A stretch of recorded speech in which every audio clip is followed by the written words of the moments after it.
Qotishiga qarshi mana, ichib ketishiga qarshi mana bu sano barglari. Buni mashinchasini bitta stakanga solib turib, ustidan 200 gram qaynagan suv quyib, damlab qo'yib kechasi ichib yotsangiz, ertalab ichlaringizni yumshatib, ichib ketishni boshlaydi.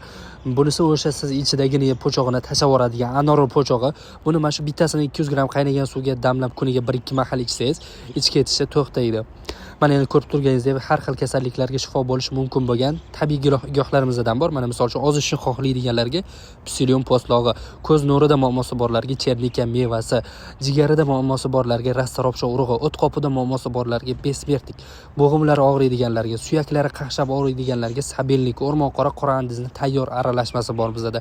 Mana asabi buzilib, boshi og'rib turadiganlarga jasmin guli, sahri baland, sahrini chiromi yurganlarga mana roch ildizini olib kelib qo'yganmiz. Mana yana bu yoq tarafda barcha turdagi zirovorlarimiz bor, tabiiy foydali yog'larimiz bor.